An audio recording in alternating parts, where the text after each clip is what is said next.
پہلی مثال، آپ نے اکثر بزرگوں کے بارے میں سنا ہے کہ جی روزانہ ایک قرآن پڑھتے تھے. کوئی آگے جاتا ہے وہ کہتا ہے جی رات کو کھڑے ہوتے تھے، ایک ٹانگ پہ ایک قرآن پڑھتے تھے، دوسری ٹانگ پہ کھڑے ہو کے دوسرا قرآن. جس نے تھوڑی لمبی چھوڑنی ہوتی ہے وہ کہتے ہیں جی 3 قرآن روز کے. 8 قرآن والا ورژن بھی ہے. سر فضائل اعمال اٹھائیں، یہ میں یعنی کوئی زبانی کلامی باتیں نہیں کر رہا ہوں، یہ وہ ٹیکسٹ بک ہے جس کے بارے میں دعویٰ کیا جاتا ہے قرآن کے بعد سب سے زیادہ دنیا میں پڑھی جانے والی کتاب ہے فضائل اعمال. میں تبلیغی جماعت سے بڑی محبت کرتا ہوں، آپ کو پتہ ہے. جہاں پہ علمی اختلاف ہے میں ضرور ریکارڈ کرواؤں گا. مولانا طارق جمیل صاحب حفظہ اللہ تعالیٰ کے سامنے بھی سارا مقدمہ رکھا ہے. اور آپ کو پتہ ہے تبدیلی تو آئی ہے نا، پھر کلپ دیکھا ہے آپ نے، تبدیلی آ گئی ہے، وہ بھی مانتے ہیں. لیکن ان بیچاروں کا جتنا زور چلتا ہے اتنی بات کر سکتے ہیں. تو یہ فضائل اعمال میں لکھا ہوا ہے میرے بھائی کہ ایک بزرگ تھے روزانہ ایک قرآن پڑھتے تھے. ایک اور بزرگ کا لکھا ساتھ کہ وہ 3 قرآن روزانہ پڑھتے تھے. پھر آگے کہتے ہیں 8 قرآن بھی روزانہ پڑھتے تھے. اور پھر لکھا کہ امام ابو حنیفہ رحمہ اللہ تعالی رمضان شریف میں 61 قرآن پڑھتے تھے. 61 کی گنتی وہ کہتے ہیں ایک قرآن دن میں ایک رات میں، کتنے ہو گئے 60، اور ایک تراویح بھی. ہاں جی ایک 8 تھا، پھر تاک کرنا تھا نا انہوں نے. اب یہ لانا بات ہے جب 29 روزے ہوتے ہوں گے پھر کیا کرتے ہوں گے. تو بہر لوگ کہتے ہیں 61 قرآن امام حنیفہ رحمہ اللہ. یہ فضائل اعمال میں لکھا ہوا ہے سر. ہم جے پی جیز ایڈ کریں گے، ایک ایک چیز کا جے پی جی ڈالیں گے تاکہ آپ ایک بار یہ سوچیں کہ مرنے سے پہلے اے مسلمان کر لے اس پہ غور. کتابوں کا خدا اور ہے، بابوں کا خدا اور. یہ بابوں کا تعارف ہے قرآن کے حوالے سے، اور ایک کتابوں کا تعارف ہے. سر جامعہ ترمذی میں حدیث موجود ہے، اللہ کے محبوب صلی اللہ علیہ وآلہ وسلم نے فرمایا جس شخص نے 3 دن سے کم میں قرآن کمپلیٹ کیا، مکمل کیا، اس نے قرآن کے فہم میں سے کچھ بھی حاصل نہیں کیا. یہ ان کو کہہ رہے ہیں جن کو عربی آتی تھی، تو آنو تو عربی آندی بھی کوئی نہیں. جن کو عربی آتی ہے ان کو کہا جا رہا ہے 3 دن سے کم میں قرآن مکمل کیا تو فہم اس کا حاصل ہی نہ کیا. تو یہ جو 8 قرآن روزانہ کر رہے ہیں یہ کس سنت پہ عمل کر رہے ہیں؟ اپنی وشفل تھنکنگز میں سرگرداں ہیں. اور اس سے بھی مزے کی بات صحیح مسلم میں حدیث ہے، نبی علیہ السلام نے صحابہ کرام سے فرمایا، یہ حدیث بخاری میں بھی ہے لیکن مسلم میں ڈیٹیل ہے، بخاری مسلم دونوں میں ہے، کہ بھلا بتاؤ تم میں سے کسی شخص کی استطاعت ہے کہ وہ ایک رات میں 1/3 قرآن پڑھ لے، یعنی 10 پارے. آج کی ڈیٹ میں پارے اس زمانے میں تو نہیں تھے. تو صحابہ کرام نے کہا کہ یا رسول اللہ کس کی استطاعت ہوگی کہ وہ رات میں 1/3 قرآن پڑھ لے؟ ہائے ہائے ہائے ہائے ہائے. سر ہے استطاعت، فضائل اعمال میں 8 والے بھی ہے جے، لیکن صحابہ کرام تو بزرگ نہیں تھے نا، آپ کو پتہ ہے وہ تو کامل ایمان مومنین تھے. یہ کہانیوں والے ہیں، وہ کامل الایمان اے کہانی باز. تو صحابہ نے کہا یا رسول اللہ کسی کی استطاعت نہیں. تو آپ نے فرمایا کہ سورۃ الاخلاص پڑھ لو، یہ 1/3 قرآن کے برابر ہے، 1/3 قرآن کے برابر ہے.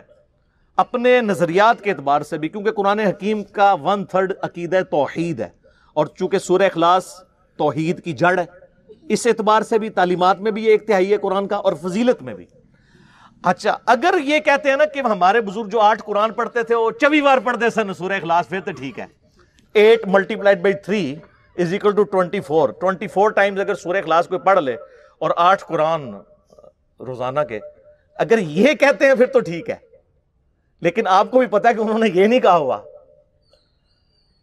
ٹھیک ہے، کیونکہ اس پہ پوری رات ایک ٹانگ پہ کھڑا نہیں ہونا پڑتا. سورہ اخلاص اگر کسی نے پڑھنی ہے 3 دفعہ کتنا ٹائم لگتا ہے. اور آپ کو ایک اوریجنل مدنی لطیفہ سناتے ہیں. یہاں پہ جیلم ہمارے شہر کے اندر تبلیغی مرکز ہے. کبھی کبھار میں زور کی نماز میں وہاں چلا جاتا ہوں، تو زور کی نماز کے بعد نا فضائل اعمال کی تعلیم ہوتی ہے. اب وہ عالم دین ہے جو وہ فضائل اعمال پڑھ کے سنا رہے ہوتے ہیں، اور سامنے مدرسے کے بچے بھی ہوتے ہیں. تو میں نے اپنے بچوں کو پابند کیا کہ تم نے بھی سن لیا کرو تعلیم نا. اب میرا ایک بچہ ماشاءاللہ 10 سال کا ہے اور ایک آلموسٹ 11 سال کا. تو یہ میں 5-6 مہینے پہلے کی بات کر رہا ہوں. تو ہم درس سن رہے ہیں نا، تو یہی والا جناب وہ فضائل قرآن والا آ گیا جی، ایک بزرگ 3 قرآن روزانہ، ایک 8 قرآن، اور یہ 61 قرآن۔ اب میں جب بیٹھا ہوا درس سن رہا نا، تو میں بچوں کی طرف دیکھ رہا، میں نے کہا کہیں یہ بھی وہی تو نہیں سوچ رہے جو میں سوچ رہا ہوں۔ تو خیر بعد میں ہم جب موٹر بائک پہ بیٹھے، میں گھر آنے لگا تو میرا بچہ مجھے کہتا ہے، احمد کہتا ہے بابا یہ باقی باتیں تو ٹھیک تھیں، ایک بندہ روزانہ 3 8 قرآن کیسے پڑھ سکتا ہے؟ تو میں نے کہا بیٹا یہ کہانی تھی، اس کو چھوڑ دو، باقی باتیں لے لو۔ لیکن میں یہ سوچ رہا تھا کہ 80 لوگ اس عمر ہی ٹگے سا ڈنگر، کیونکہ ہماری تربیت نہیں ہوئی تھی۔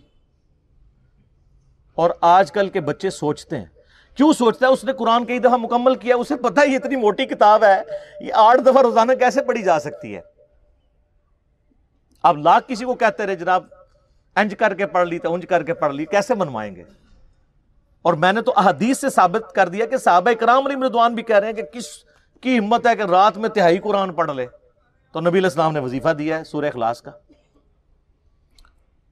تو ہم تو یعنی یہ ساری مثالیں آپ کے سامنے اس لیے رکھتے ہیں کہ آپ کم از کم مرنے سے پہلے اے مسلمان کر لے اس پہ غور، کتابوں کا خدا اور ہے، بابوں کا خدا اور۔ دوسری مثال سنیں، یہ چونکہ قرآن کے دشمن ہے، بدنیتی کی وجہ سے نہیں، پوری نیک نیتی کے ساتھ، میں کہتا ہوں اس امت میں جس نے بھی اس امت کا جنازہ نکالا پوری نیک نیتی کے ساتھ نکالا ہے، کوئی 2 نمبری نہیں تھی ان کے اندر، پوری نیک نیتی کے ساتھ۔ چونکہ شیطان جب ان کے برے اعمال ان کی نظروں میں سنوار دیتا ہے تو نیک نیتی سے وہ کام کر رہے ہوتے ہیں نا۔ تو قرآن سے دور کرنے کے لیے انہوں نے لوگوں کو یہ کہنا شروع کر دیا کہ آپ جو ہے نا وہ عربی ٹیکسٹ کے اوپر نا ذرا غور کریں، اس کے اوپر ایمفسائز کریں، اور اس کے لیے پھر انہوں نے کئی ایک ہیلے بہانے گڑے۔ ایک تو موٹا سا جملہ، یہ قرآن حدیث ڈائریکٹ نہیں پڑھنا گمراہ ہو جاؤ گے، یہ تو آپ نے اکثر سنا ہے۔ اچھا جو صحابہ کرام تھے وہ تو قرآن سنتے تھے، ان کے آنسو روا ہوتے تھے، چلے ان کے آپ کو یقین نہیں آتا۔ یہ جو گورے مسلمان ہو رہے ہیں، 2007 میں کلنٹن پاکستان آئے اور انہوں نے کہا کہ اسلام از دا فاسٹسٹ گروئنگ ریلیجن ان امریکہ۔ وہ قرآن جو ہے وہ تو ڈائریکٹ ہی پڑھ رہے ہیں گورے، انگریزی میں ترجمہ، اور ہم جو پیدائشی مسلمان اردو میں پڑھ کے گمراہ ہو جائیں گے۔ اور ہم بڑے فخریہ بتاتے ہیں جی بڑی تیزی نہ لوگ گورے مسلمان ہو رہے ہیں، فخریہ بتاتے ہیں نا، اور یہاں ہم کہانی کروا رہے ہوتے ہیں کہ ڈائریکٹ نہ پڑھنا گمراہ ہو جاؤ گے، اور ہم ایسے علماء کو سبحان اللہ کہہ رہے ہوتے ہیں۔ اگر کوئی یہودی عیسائی ہمیں کہنا قرآن نہیں پڑھنا گمراہ ہو جاؤ گے، وہ کہے گا اللہ کا دشمن ہے تو اس لیے کہہ رہا ہے۔ اور یہ جو یہودی مسلمان نما یہودی گھسے ہوئے ہیں ہماری صفوں کے اندر، یہ آپ کو کہتے ہیں آپ کو کوئی پرواہ نہیں ہے۔ قرآن تو بار بار کہہ رہا ہے ہدی للناس، سورۃ البقرہ میں ہے ہدی للناس وبینات من الہدی والفرقان، یہ پوری انسانیت کے لیے ہدایت ہے، اور اس میں ہدایت کے روشن دلائل ہیں، اور یہ حق اور باطل میں تمیز کرنے والی کتاب ہے۔ لیکن نہیں، سورۃ القمر میں 4 دفعہ آیا وَلَقَدْ يَسَّرْنَا الْقُرْآنَ لِلذِّكْرِ فَهَلْ مِن مُدَّكِرٍ، قرآن نصیحت کے لیے ہم نے آسان کر دیا ہے کوئی نصیحت حاصل کرنے والا؟ نصیحت کے لیے۔ باقی اس کے سائنٹیفک فیکٹس پہ جائیں تو سر مولویوں تو سائنس آمدی بھی نہیں، سائنس دے سپیلنگ بھی نہیں آمدے۔ قرآن کا مقصد بھی نصیحت ہے، باقی تو آپ کا انٹرسٹ ہے جتنا مرضی، نصیحت کے لیے آسان ہے۔ لیکن وہ فضائل اعمال میں لکھا ہوا سر کہ جی قرآن کی تفسیر کے لیے 15 علوم چاہیے، یہ آپ کو دور کر رہے ہیں قرآن سے، غیر محسوس طریقے۔ اور انہوں نے کہا کہ جی 14 کے تو نام گنوائے، انہوں نے کہا 14 تو آپ حاصل کر لیں گے، 15واں جو ہے وہبی ہے۔ وہبی کہتے ہیں جو گاڈ گفٹڈ ہو، وہ خاص لوگوں کو ہی ملتا ہے، تاکہ آپ 14 حاصل بھی کریں، کہیں گے 15واں تو کوئی نہیں نا، وہ تو وہبی ہے۔ وہبی نہیں، وہبی۔ کتنی دشمنی اس پہ تر رہا یہ کہ پھر باقاعدہ ایک خواب لکھا کہ امام احمد، یہ فضائل اعمال میں سر لکھا ہوا ہے کہ امام احمد بن حنبل رحمۃ اللہ علیہ نے خواب میں اللہ کی زیارت کی۔ جھوٹ۔ بازید بستامی کے بارے میں کشف المحجوب میں لکھا ہے کہ انہوں نے اللہ کی زیارت کی ڈائریکٹ، اور تذکرۃ الاولیاء میں لکھا ہے معراج کی رات انہوں نے بھی معراج کی اور اللہ کو ڈائریکٹ دیکھا۔ ادھر تھوڑی شرم آئی، انہوں نے ایک سٹیپ نیچے لے آئے، خواب میں دیکھا۔ سر یہ خواب والا پیکج موسیٰ علیہ السلام کو آفر کیوں نہیں ہوا تھا؟ سورۃ الاعراف کی آیت نمبر 143 ہے. حضرت موسیٰ علیہ السلام اللہ کے لاڈلے ترین 5 پیغمبروں میں سے ہیں, اولو العزم پیغمبروں میں سے ایک. کہنے یا اللہ تجھے دیکھنا چاہتا ہوں. اللہ نے فرمایا تو نہیں مجھے دیکھ سکتا, بلکہ پہاڑ کی طرف دیکھ, اگر یہ قائم رہا تو سمجھ لینا تو بھی دیکھ سکتا ہے. اور وہ جل کر راکھ ہو گیا پہاڑ, اور موسیٰ علیہ السلام انڈائریکٹلی اس کے ایفیکٹ کی وجہ سے بے ہوش ہو گئے. لن ترانی, تو مجھے نہیں دیکھ سکتا. تو اللہ تعالیٰ کہہ سکتا تھا کہ بعد میں نے عامر بن حنبل کو خواب میں زیارت کرانی ہے, تو موسیٰ پھر خواب والا پیکج, میں کہتا ہوں آج بھی کہتا ہوں موسیٰ علیہ السلام کو خواب والا پیکج آفر ہوتا نا, وہ لے لیتے. ہمارے محبوب صلی اللہ علیہ وآلہ وسلم کو خواب میں زیارت ہوئی ہے, جامعہ ترمذی میں حدیث ہے, بڑی لمبی حدیث ہے, جس میں وہ نبی علیہ السلام کی دعا ہے اللہم انی اسألک فعل الخیرات و ترک المنکرات. میں نے کئی دفعہ بیان کی ہے, مشکات میں اس کا انٹرنیشنل نمبر ہے 748, جامعہ ترمذی کے حوالے سے. یہ پروٹوکول کسی کا نہیں ہمارے محبوب صلی اللہ علیہ وآلہ وسلم کے سوا. تو کہتے ہیں جی احمد بن حنبل نے خواب میں اللہ کو دیکھا تو اللہ تعالیٰ سے کہا یا اللہ میں تیرا قرب حاصل کرنا چاہتا ہوں, تو اس کے لیے سب سے بہترین ذریعہ کیا ہے؟ تو اللہ نے فرمایا میرا کلام. بالکل ٹھیک ہے, ہم بھی یہی کہتے ہیں, لیکن اگے کہانی شروع ہونے لگی ہے. تو احمد بن حنبل نے کہا کہ یا اللہ سمجھ کے یا بغیر سمجھ کے؟ ہائے ہائے, احمد بن حنبل میں باقاعدہ ہماری ٹریننگ کی تھی اسی کہ کل اسی کہانی کرانی ہے, کل ہم نے کہانی کرانی ہے, آپ ذرا یہ بھی پوچھ لے. یہ لکھا ہوا ہے بھائی, اور پوچھ رہے کس سے؟ اللہ سے, جس نے سمجھ کے لیے پیغمبر بھیجا ساتھ, سب کچھ سمجھایا. وہ اس اللہ سے کسی کی جرت ہے یہ پوچھ لے کہ سمجھ کے کہ بغیر سمجھ کے؟ تو اللہ نے جواب دیا خواہ سمجھ کے خواہ بغیر سمجھ کے. استغفر اللہ واتوب الیہ. میں کہتا ہوں جی اس جھوٹے پر اللہ کی لعنت جس نے یہ خواب گھڑ کر امام احمد بن حنبل کی طرف منسوب کیا. اور احمد بن حنبل کو تو یہ سمجھ بغیر سمجھ کہنے کی ضرورت نہیں تھی, ان کو ویسے ہی عربی آتی تھی کہانی. اور ایسا کہ احمد بن حنبل جو پنجابی پٹھان سندھی یا بلوچ سن. یہ ہے جناب بابوں نے جو آپ کو تعارف کروایا. اور سر آپ کتاب اللہ کھولے تو سورہ صاد کی آیت نمبر 29 ہے, کتاب انزلناہ الیک مبارک. یہ وہ مبارک کتاب ہے جو ہم نے محبوب صلی اللہ علیہ وآلہ وسلم آپ کی طرف نازل کی ہے, لیدبروا آیاتہ, تاکہ لوگ اس کی آیات میں تدبر کریں اور نصیحت حاصل کریں اس سے عقل والے. اچھا یہ آپ بتائیں گے نا لوگوں کو تو یہ اگلی کہانی کریں گے. دیکھیں اس میں لکھا ہے عقل والے نصیحت حاصل کریں, تو ہر کوئی تو عقل والا نہیں ہے. اچھا جی تو تسی روٹی جڑی ہے ناکرا کھاندے ہو, عقل تو ہر بندے کو ہے میرے بھائی. جب قرآن کہتا ہے کہ عقل والے, تو اللہ تعالیٰ اس سے مراد لیتا ہے ادر دین مجذوب اور کلندر اور مجنون. تو کوئی بھی نہیں ہے ان میں سے, ہم میں سے کوئی ہے مجنون, کلندر یا مجذوب, چلا, پاگل؟ وہ صحیح بخاری میں تعلیقاً روایت ہے, مولا علی کے قول ہے, امام بخاری چیپٹر کی ہیڈنگ میں لے کے ہیں. اور سنن ابن ماجہ میں مولا علی علیہ السلام نے نبی علیہ السلام سے یہ روایت کی ہے کہ 3 قسم کے لوگ ہیں جن سے اللہ نے شریعت کا قلم اٹھا لیا ہے, سویا ہوا شخص, اور نابالغ, اور تیسرا جو شخص پاگل ہے, جس کو آپ مجذوب کہہ لیں, مجنون کہہ لیں, کلندر کہہ لیں. اس کو عقل نہیں ہے, اس کی پوچھ نہیں ہے. باقی تو ہر بندہ عقل والا ہے. تو عقل والے سے مراد ہر وہ انسان جس کی عقل سلامت ہے, وہ پاگل نہیں ہوا. اور جو اپنی عقل کے ہوتے ہوئے اپنی عقل کو استعمال نہ کرے تو اس کو اللہ تعالیٰ نے قرآن میں کہا ہے یہ جانور سے بھی بدتر ہے. جی سورۃ الاعراف آیت نمبر 179, وَلَقَدْ ذَرَأْنَا لِجَهَنَّمَ كَثِيرًا مِّنَ الْجِنِّ وَالْإِنسِ. ہم نے جنوں اور انسانوں کی اکثریت پیدا اس لیے کی ہے کہ الٹیمیٹلی انہوں نے دوزخ میں ہی جانا ہے. وَلِعَوْذُ بِاللَّهِ تَعَالَى. اللہم اجرنا من النار, اللہم اجرنا من النار, اللہم اجرنا من النار, آمین. پھر اللہ تعالیٰ ساتھ ہی فرماتا ہے ہم نے انہیں عقل دی تھی یہ سوچتے نہیں, ان کو کان دیے تھے یہ سنتے نہیں, ان کو آنکھیں دی تھی یہ دیکھتے نہیں. عبرت والا دیکھنا. اولئک کالانعام بل ہم اضل. یہ جانوروں کی مانند ہیں بلکہ ان سے بھی گئے گزرے ہیں جو اپنی عقل کو, کانوں اور آنکھوں کو استعمال کر کے حق بات تک پہنچنے کی کوشش نہیں کرتے. تو قرآن تو اس لیے نازل ہوا تھا, سمجھ کے پڑھو یا بغیر سمجھ کے, کڈی وڈی کہانی کرائی ہے. اور یہ فضائل اعمال شریف میں لکھی ہوئی ہے. چلو, اور وہ کوئی عام آدمی نہیں, باہر لکھا ہوا ہے شیخ المحدثین, استاذ العلماء, اور یہی تعلیمات ہیں جو صوفیاء نے شروع سے دی ہیں، اور ہم آپ کو رو رو کے بتا رہے ہیں کیا کہ مرنے سے پہلے اے مسلمان کر لے اس پہ غور، کتابوں کا خدا اور ہے، بابوں کا خدا اور اللہ نے ہمیں تو یعنی سمجھ کے کیا، نبی علیہ السلام کو تو اللہ تعالیٰ نے اسپیشلی حکم دیا ہے سورۃ الانعام آیت نمبر 19 میں، وَأُوحِيَ إِلَيَّ هَذَا الْقُرْآنُ لِأُنذِرَكُم بِهِ وَمَن بَلَغَ، اے نبی علیہ السلام فرما دیجئے قرآن اللہ نے مجھے اس لیے وحی کیا ہے تاکہ اس کے ذریعے میں تمہیں بھی ڈر سناؤں آخرت کا، اور جس تک اس کی دعوت پہنچ جائے اسی کتاب کے ذریعے ہدایت دے لوگوں کو۔ فضائل اعمال فضائل سنت یا کسی مولوی کی لکھی ہوئی کتاب سے نہیں، اللہ کی کتاب سے۔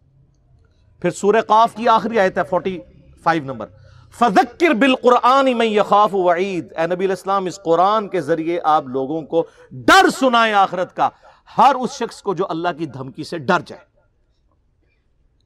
تو سر پھر ہم کیوں نہ کہیں کہ کتابوں کا دین اور ہے اور بابوں کا دین اور۔ تیسری مثال، آپ نے اکثر بریلوی اور دیوبندی بزرگان دین سے اور علماء کرام سے، میں بزرگان بے دین اور علماء کرائم کی بات نہیں کر رہا، بزرگان دین اور علماء کرام سے یہ اکثر سنا ہوگا کہ جی بزرگ روحانی طور پر دیکھے گئے ہیں، جی ہوتے ادھر ہیں، کبھی مدینہ شریف حاضری میں پہنچے ہوتے ہیں، کبھی وہ مکہ شریف پہنچے ہوتے ہیں، نماز میں غیر حاضر ہوں تو وہ کہتے ہیں جی نماز روحانی طور پہ وہاں ادا کی، اور یہ سب جگہ کہاں رہی ہیں، کہیں دعوت اسلامی کی بہاروں کے نام سے ہے اور کہیں تبلیغی جماعت کی کارگزاری کے نام سے، یہ ہر جگہ جاری ہے۔ کہتے ہیں جی وہ بزرگ ادھر تھے تو ہے ادھر تھے، روحانی طور پہ ان کو وہاں دیکھا گیا، انہوں نے وہاں نماز پڑھی۔ یہ ہے بابوں نے جو آپ کو بتایا۔ اور سر صحیح مسلم میں حدیث ہے، نبی علیہ السلام ایک چوراہے سے گزرے تو بنو سلمہ وہاں کھڑے تھے، نبی علیہ السلام نے پوچھا تم لوگ یہاں کیوں کھڑے ہو؟ ان کا یا رسول اللہ ہم بڑی دور سے اپنے گاؤں سے مسجد نبوی میں آپ کے پیچھے نماز کے لیے آتے ہیں تو تھک جاتے ہیں، بڑی مشکل سے پہنچ پاتے ہیں، جماعت پکڑنے میں مشکل ہوتی ہے، تو ہم نے ارادہ کیا ہے کہ ہم مدینہ شریف شہر کے اندر ہی شفٹ ہو جاتے ہیں تاکہ آسانی سے آپ کے پیچھے نماز پڑھ لیں۔ تو نبی علیہ السلام نے فرمایا تم جتنے قدم چل کے آتے ہو ہر قدم کے عوض تمہارے لیے نیکی لکھی جاتی ہے۔ یار صحابہ کرام کیا لوگ تھے یار، کوئی آرگومنٹ ہی نہیں کیا، کہا یا رسول اللہ ٹھیک ہے ادھر ہی رہیں گے، کسی نے نہیں کہا یا رسول اللہ تھک جائیں گے، یہ نیکیوں کے لیے کتنے حریص۔ اور کسی نے یہ بھی نہیں کہا کہ حضور ہمارے قدموں کی خاک سے جو خاک اڑتی ہے، ہمارے گھوڑے کے قدموں کے سم سے جو خاک اڑتی ہے، وہ جب گھوڑے کے نتھنے میں بیٹھے تو اس کے برابر بھی کوئی امت کا ولی غوث قطب ابدال نہیں ہو سکتا، تو ہمارے بعد تو بزرگان دین ہواؤں میں اڑ اڑ کے مکے اور مدینے نمازیں پڑھیں گے، تو یا رسول اللہ ٹھیک ہے ہم شفٹ نہیں ہوتے، ہم اڑ کے آ جایا کریں گے۔ اس زمانے میں کوئی نہیں اڑتا تھا، آج بھی کوئی نہیں اڑ سکتا میرے بھائی، کہانی ہے سب۔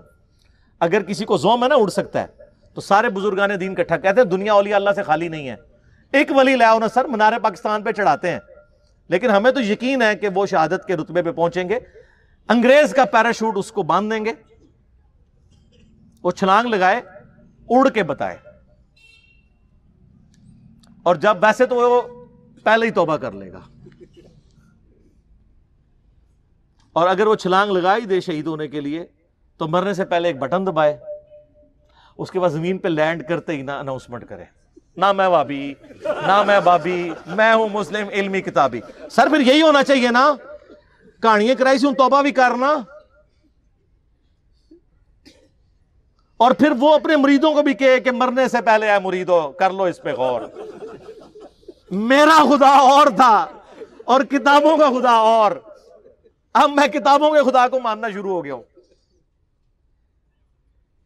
سر یہ چھوڑ دیں، جن کو اپنے بزرگوں پہ مان ہے نا، ان کے ساتھ آپ جہاز میں فلائٹ لیں، سارے مرید کٹھے ہوں، بڑے بڑے امیر مرید ہوتے ہیں نا، کاکپٹ سے صرف پائلٹ کو نکال کے نا پیچھے لیں اور کسی ولی اللہ کو بٹھا دیں کاکپٹ میں، وہ یہ جہاز لینڈ نہیں کرا سکتا، اڑنا تو بڑی دور کی بات ہے، اس دنیا میں نہیں لینڈ کرے گا، آخرت کی زندگی میں، لیکن فائدہ کوئی نہیں نا سر، لینڈ ہوئے گا انشاءاللہ، ظاہر لینڈ تو انہیں کرنا ہے جو فیول مکڑا ہے، وہ لادہ بات ہے کہ آپ لوگ جو ہے وہ پھونک مار کے بغیر پیٹرول کے گاڑیاں چلاتے ہیں، لیکن جہاز نہیں اڑتا بغیر پیٹرول دے۔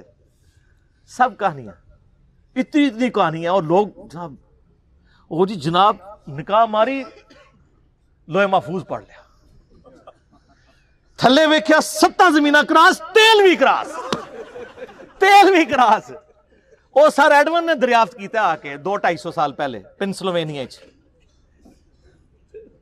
تو کیا کرتے رہے ہیں, تیل کیوں کراس؟ ہر بزرگ کو ہی تیل کراس ہو گیا. سر نہیں, دنیا بقدر ایفرٹ ہے, جو ایفرٹ پٹ کرے گا اسے رزلٹ ملے گا. وہ تخت بلقیس والا آپ میرا کلپ دیکھ لیں, تو باقی چیزیں میں نہیں بیان کرتا. سیکنڈ لاسٹ مثال, چوتھی. آپ کو پتا ہے یہ بڑی مشہور حدیث ہے بخاری اور مسلم دونوں میں, سیدنا اسامہ ابن زید سے متعلق. ایک جنگ کے دوران کافر سے مڑ بھیڑ کے دوران جب وہ کافر ان کی تلوار کے نیچے آیا تو اس نے کلمہ پڑھ دیا, لیکن انہوں نے پھر بھی اسے قتل کر دیا. بعد میں قلق تھا, نبی علیہ السلام کی خدمت میں حاضر ہوئے کہ یا رسول اللہ اس طرح لڑائی ہوئی, وہ میری تلوار کے نیچے آیا, کلمہ پڑھ دیا, پھر بھی میں نے اسے قتل کر دیا. تو نبی علیہ السلام فرمایا تو نے اسے کیوں قتل کیا؟ کہ یا رسول اللہ اس نے اوپر سے کلمہ پڑھا تھا ڈر کی وجہ سے, اندروں وہ کافر تھی. ہو سکتا ہے یہ بات ٹھیک بھی ہو, ہم بھی یہی ججمنٹ کرتے, لیکن نبی علیہ السلام نے فرمایا کیا تو نے اس کا دل چیر لیا تھا؟ تو صحابہ نے تو نہیں کہا یا رسول اللہ کہ اولیاء اللہ دل کا حال جان لیتے ہیں, تو ہم تو اولیاء کے امام ہیں. جی میں نے دل چیر لیا تھا. اور جو کہہ رہا تھا اس کو بھی پتا تھا میں کیا کہہ رہا ہوں, کہ کوئی نہیں دل چیر سکتا, صرف نبی کو وحی کی تائید حاصل ہوتی ہے. پھر آپ نے فرمایا اسامہ تو کیا کرے گا جب قیامت والے دن وہ کلمہ پڑھتا ہوا اللہ کے حضور تیرے خلاف مقدمہ قائم کرے گا؟ اسامہ تو کیا کرے گا, اسامہ تو کیا کرے گا, اسامہ تو کیا کرے گا. نبی علیہ السلام یہ الفاظ ریپیٹ کرتے رہے. سیدنا اسامہ کہتے ہیں میری خواہش ہوئی کاش آج سے پہلے میں کافر ہوتا اور آج کلمہ پڑھ کے مسلمان ہوا ہوتا, کم از کم میرا یہ گناہ تو دھل جاتا. ہوئے ہوئے, اسامہ ابن زید عام بندہ نہیں. صحیح بخاری میں حدیث ہے کہ نبی علیہ السلام زانوں پہ ایک طرف حسن ابن علی کو بٹھاتے تھے تو دوسرے طرف اسامہ ابن زید کو, حضور کے بچوں کی مانت, پوتا حضور کا صلی اللہ علیہ وآلہ وسلم. بڑے بڑے صحابہ غصے کی حالت میں نبی علیہ السلام کو اپروچ نہیں کرتے تھے تو اسامہ ابن زید سے سفارش کرواتے تھے. وہ جو بخاری مسلم میں حدیث ہے جب فاطمہ نامی عورت کی چوری کا مقدمہ آیا اور نبی علیہ السلام کو سفارش کی گئی, وہ بھی اسامہ کے ذریعے کی گئی تھی, لیکن حضور نے ادھر بھی لحاظ نہیں کیا. آپ نے فرمایا تم لوگ مجھے سفارشیں کرواتے ہو, اللہ کی قسم تم سے اگلے لوگ اس لیے تباہ و برباد ہوئے, ان کے اشرافیہ کے لیے الگ قانون ہوتے تھے اور عام لوگوں کے لیے الگ. اللہ کی قسم اگر میری بیٹی فاطمہ بھی چوری کرتی میں اس کے بھی ہاتھ کٹوا دیتا, مجھے اپروچ کرتے ہو تم. یہ ہے اسامہ ابن زید. اور آپ ذرا مجھے بتائیں جو کہتے ہیں جی بزرگ دلوں کے حال جان لیتے ہیں, کہتے ہیں آپ رائے ونڈ چلے جائیں, آپ ملتان شریف چلے جائیں, کسی بھی شریف جگہ پہ چلے جائیں تو مرید وہ ڈر ڈر کے بیٹھے ہوتے ہیں جی بزرگ دل کا حال جان لیتے ہیں. میں نے کہا نا, پرانیاں گلاں, پرانے فرقے, پرانے بزرگ. ہوں تو انہاں دی برسیاں بھی ہو چکی ہیں نا, 1000 سالہ برسیاں, جو جتنا پرانا ہے وہ اتنی برسی ہو چکی ہے. میں یہ چیلنج کرتا ہوں, میں اپنی میکینیکل انجینئرنگ میں سے مشین ڈیزائن کا یا اسٹرینتھ آف مٹیریل کا ایک فارمولا میکینکس آف مٹیریلز کا لکھ کے دیتا ہوں کاغذ کے اوپر, کوئی دنیا کا بزرگ مجھے دیکھ کے پڑھ کے بتا دے.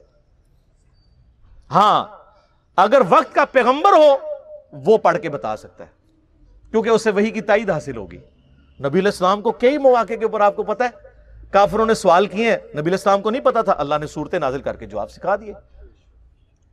قصہ موسیٰ اور خضر سکھایا, حضرت یوسف علیہ السلام کی بایوگرافی سکھائی, ذوالقرنین بادشاہ سے متعلق سکھایا سورۃ الکہف میں. نبی علیہ السلام کے پیچھے اللہ ہے. سورہ آل عمران کی آیت نمبر 179 ہے کہ اللہ کی یہ شان ہی نہیں ہے کہ کسی غیر نبی کو غیب پر مطلع کرے, وہ اپنے پیغمبروں کو غیب کے اوپر اطلاع دیتا ہے, اور تمہارا کام ہے اللہ اور اس کے پیغمبروں پہ ایمان لاؤ, بس اس حد کو کراس مت کرو. تو نبی علیہ السلام کو اگر یہ چیلنج دیا جائے وقت کے پیغمبر کو, وہ پڑھ کے سنا بھی دے گا, اس کو اللہ آنے واحد میں سب کچھ سکھا دے گا. بابوں کو اس لیے میں چیلنج کر رہا ہوں کہ تمہارا تو کہنا ہے کہ ہمارا اللہ سے تعلق ہے, اللہ کو تو آتی ہے نا انجینئرنگ, پڑھ کے بتاؤ.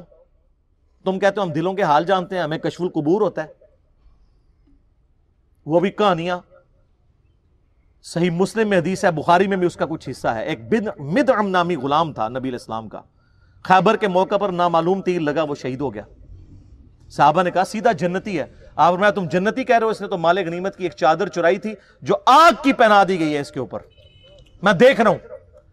تو صحابہ کرام فوراً گھروں کو لوٹے، اگر کسی نے کوئی رسی کا ایک ٹکڑا بھی یہ سمجھ کے اٹھایا تھا نا اس کی تو خیر ہے، وہ بھی لا کے مال غنیمت میں جمع کروایا کہ یہ سر وہ لوگ سمعنا واطعنا تھے، سننے والے اور ماننے والے۔ تو صحابہ کرام کو تو سامنے میت کے اوپر آگ کی جو چادر نظر نہیں آئی ہے۔ بخاری مسلم میں حدیث ہے، نبی علیہ السلام گزر رہے تھے، آپ رک گئے، آپ کا خچر بدک گیا، کیونکہ آپ علیہ السلام اس پہ بیٹھے ہوئے تھے، اس کی برکت سے اللہ نے اس کو بھی دکھا دیا۔ ویسے بخاری مسلم میں حدیث ہے کہ ایک مناظر جو ہیں وہ جنوں انس کے علاوہ ساری مخلوقات دیکھتی ہیں۔ آپ فرمائیں دو قبر والوں کو عذاب ہو رہا ہے، ایک پیشاب کے چھینٹوں سے نہیں بچتا تھا، دوسرا چغلی کھاتا تھا۔ پھر آپ نے ایک ٹہنی توڑ کے اس کے دو حصے کر کے لگایا، فرمایا جب تک یہ ہری رہیں گی ان کے عذاب میں تخفیف ہوتی رہے گی، نبی علیہ السلام کی مبارک ہاتھوں کی برکت سے۔ تو صحابہ کرام کو تو عذاب قبر نظر نہیں آیا۔ کہانیاں دل کا حال جان لیتے ہیں۔ سر اب زمانہ بدل چکا ہے، اب ہر طرف صدا ہے کیا کہ نہ میں وابی نہ میں بابی، میں ہوں مسلم علمی کتابی۔ یہ علمی کتابی باتیں۔ آخری مثال پانچویں، فقہ حنفی سے متعلق۔ فقہ حنفی کی ساری کتابوں میں آپ کو ملیں گی یہ ساری کہانیاں، جب ان کو دلائل نہیں ملتے نا تو وہ پھر روب ڈالتے ہیں آپ کے اوپر، چاہے وہ قاضی ثناء اللہ پانی پتی ہوں، خواہ وہ صاحب در مختار ہوں، صاحب رد المختار ہوں، یہ سب لوگ یہ کہانی لکھتے آئے ہیں اور ان کی تو کوئی حیثیت نہیں ہے۔ ان سب کے بڑے بزرگ جو ہیں شیخ احمد سرہندی المعروف مجدد الافسانی، جنہوں نے خود ہی اپنے آپ کو مجدد ڈکلیئر کیا اپنی زندگی میں، اور 1000 سال کا، کیونکہ بیچاروں کو حدیثیں تو نہیں پتہ تھی، حدیث میں تو 100 سال کا مجدد ہوتا ہے۔ سنن نبی داؤد میں حدیث ہے، المستدرک الحاکم میں ہے کہ ہر صدی کے کنارے کے اوپر اللہ تعالیٰ ایک ایسا شخص ضرور بھیجے گا میری امت میں جو دین کی تجدید کرے گا۔ 100 سال میں ایک امت کا پہلا مجدد عمر بن عبدالعزیز ہے، المتوفا 101 ہجری، 101 ہجری میں فوت ہوئے 38 سال کی عمر میں۔ اور آخری جو مجدد ہیں وہ امام محمد بن عبداللہ المہدی ہیں، درمیان میں ہر فرقے کے اپنے ہیں۔ یہ دو پہ امت متفق ہے اور سنی شیعہ دونوں متفق ہے۔ تو مجدد صاحب نے کہا کہ میں 1000 سال کا مجدد ہوں، پھر اپنے مکتوبات میں لکھا کہ مجھے جو اللہ نے شانیں دی ہیں مجھے امید ہے اللہ سے اس کا کچھ حصہ مہدی کو بھی مل جائے گا۔ کڈی کہانی۔ اور ہمارے وہ بولے استاد ڈاکٹر اسرار صاحب رحمہ اللہ تعالی، اللہ ان کی غلطیوں سے درگزر فرمائے، وہ بھی کہتے تھے جی مجدد صاحب کی بڑی خدمات ہے۔ سر بڑی خدمات بڑے لوگوں کی ہیں، لیکن جو ساتھ کہانیاں یہ کرا کے گئے ہیں، وہ مجدد صاحب مکتوبات میں لکھتے ہیں کہ ہمارے بزرگوں نے کشف کے ذریعے دیکھا ہے کہ عیسیٰ ابن مریم جب دنیا میں اتریں گے تو فقہ حنفی کے مطابق عمل کریں گے۔ کڈی کہانی۔ پھر ان کو شرم آئی کہ یار یہ میں بات کروں گا تو لوگ کہیں گے کہ ایک پیغمبر کو تم نے اپنے ایک بابے کے نیچے لگا دیا۔ تو انہوں نے کہا نہیں، وہ ہوگا یہ کہ حضرت عیسیٰ علیہ السلام بھی اجتہاد کریں گے اور ان کا اجتہاد امام حنیفہ سے مل جائے گا۔ اور بھائی آج کا اجتہاد نہیں امام حنیفہ سے مل سکتا۔ امام حنیفہ کو یہ پتہ ہی نہیں ہے کہ کیمرہ دنیا میں آ چکا ہے، اس کا شرعی حکم کیا ہے، ٹرین میں نماز کا شرعی حکم کیا ہے، قطبین پہ نماز کا شرعی حکم کیا ہے، چاند پہ کیسے نماز پڑھیں گے، کینگرو نہیں دیکھا ہوا انہوں نے۔ آج کے کئی مسائل ہیں جو ان کو پتہ ہی نہیں ہے۔ تو آج کے بھی بعد ماڈرن زمانے میں جو اجتہاد ہے وہ کون سے اجتہاد سے ملے گا؟ یہ تھی جناب کہانی شریف، بابا شریف۔ اب آ جائیں صحیح مسلم میں۔ سر صحیح بخاری مسلم دونوں میں حدیث ہے کہ تم میں عیسیٰ ابن مریم قیامت سے پہلے نزول کریں گے، صلیب کو توڑ دیں گے، خنزیر کو قتل کر دیں گے، جزیہ موقوف کر دیں گے، سب لوگ اسلام قبول کر لیں گے۔ اور مسلم شریف کے الفاظ ہیں، وہ راوی حدیث کہتا ہے کہ وہ جب دنیا میں اتریں گے تو تمہارے رب کی کتاب اور تمہارے نبی کی سنت کے مطابق تمہیں چلائیں گے۔ تو وہ کیا ہوں گے؟ علمی کتابی۔ مرنے سے پہلے اے مسلمان کر لے اس پہ غور، کتابوں کا خدا اور ہے، بابوں کا خدا اور۔ عیسیٰ ابن مریم کتاب اللہ اور سنت کے مطابق، اور بالکل ٹھیک ہے سر، حجۃ الوداع کا خطبہ بھی یہی ہے۔ یہ بالکل فٹ ان بیٹھتا ہے. اچھا مزے کی بات ہے کہ حضرت عیسیٰ کے نزول کی حدیثیں تو مسلم شریف سے لے رہے ہیں, اور مسلم شریف میں لکھا ہے کہ انہوں نے امام حنیفہ کا مقلد نہیں ہونا, نبی الاسلام کا متبع ہونا ہے. وہ لے نہیں رہے. کیوں نہیں لے رہے؟ اس کی وجہ یہ سر مسلم شریف انہوں نے پڑھی نہیں ہے, کہانیاں پڑھ دے رہے ہیں. کیونکہ دیکھ لیں مجدد صاحب بھی کہہ رہے ہیں کہ ہمارے بزرگوں نے دیکھا ہے, وہ بھی کہہ رہے تھے بزرگوں نے دیکھا ہے. ایک بزرگ دوسرے بزرگ کا بتا کے جاتا ہے, وہ اس کا بزرگ, پھر اس طریقے سے یہ چین چلتی جاتی ہے. اور یہ ایسے خطرناک لوگ ہیں, جانے سے پہلے اتنے بچے دے کے جاتے ہیں جو ان کو بزرگ ڈکلیئر کریں, پھر وہ جاتے ہوئے بچے دیتے ہیں تاکہ وہ خود بزرگ ہوں, اور وہ بچے پھر آگے بچے دیتے ہیں, روحانی بچے. میں شیطانی بچے نہیں کہتا, یہ تو آگے جا کے پتہ چل جائے گا. تو یہ جناب ہمارا درد تھا. ہم آپ کو کتابوں سے جوڑ رہے ہیں, بابوں سے نہیں. اور جب آپ کتابوں سے جڑ گئے تو آپ نبی علیہ السلام کے مبارک قدموں تک پہنچ گئے. اصل مقصد تو یہ ہے, اس کو امام مانو جسے اللہ نے آپ کا اور میرا امام بنایا. ما ضل صاحبکم وما غوا, تمہارے نبی نہ کبھی بہکے ہیں نہ کبھی بے راہ چلے. آپ کے بزرگ تو سب سے بڑے بزرگ شیخ عبد القادر جیلانی کی طرف منسوب واقعہ سارے سناتے ہیں نا ہمیں, کہ یہ ایک دفعہ شیطان نورانی شکل میں سامنے آیا اور کہا کہ اے عبد القادر میں تیرا رب ہوں, آج کے بعد تجھے نمازیں معاف. تو انہوں نے کہا لا حول ولا قوت الا باللہ. تو شیطان وہاں سے غائب ہونے لگا, اور غائب ہوتے ہوتے اس نے اگلا وار کیا کہ عبد القادر تیرے علم نے تجھے بچا لیا.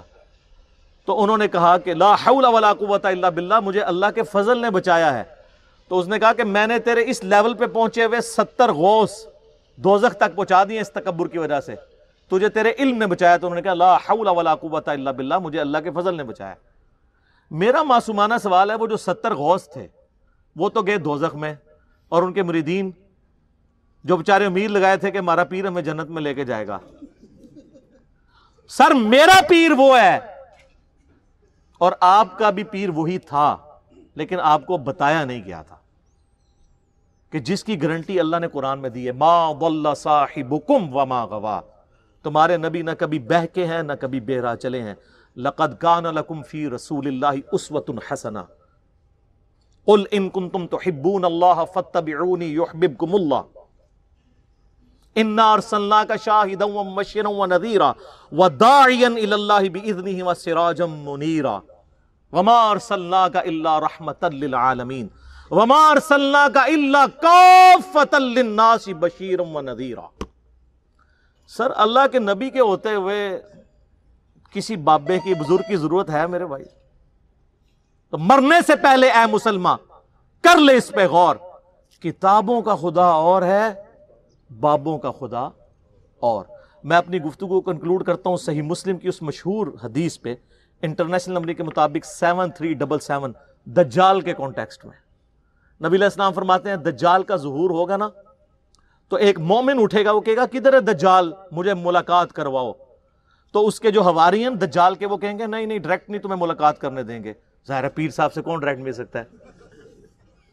وہ کہے گا نہیں, تمہارے پیر نے کہا ہوا ہے کہ جو بھی اس طرح آئے نیا بندہ اس کو میرے ساتھ ملاقات کرواؤ, تو مجھے لے جاؤ اس کے پاس. وہ کہیں گے ہم تجھے ماریں گے. وہ کہتے ہیں مار لینا یار, لیکن دجال نے کہا ہوا ہے کہ جب کسی کو مارنا ہو تو میرے سے پہلے ملاقات کرانا. تو اس کو لے جائیں گے. جب لے کے جائیں گے وہ کہے گا تو دجال ہے, لیکن اس کے ماتھے پہ لکھا ہوگا کاف الف را, کافر, لیکن لکھا ہوگا وہ ایبریویشن میں.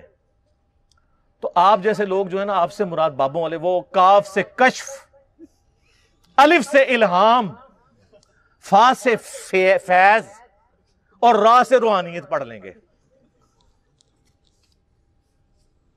ہم پھر بھی چیخ چیخ کے کہیں گے وہ کافر لکھا ہے, وہ کہیں گے نہیں نہیں, کاف کشف, الف سے الہام اور فا سے فیض اور را سے روحانیت. مرنے سے پہلے اے مسلمان کر لے اس پہ غور, کتابوں کا خدا اور ہے, بابوں کا خدا اور.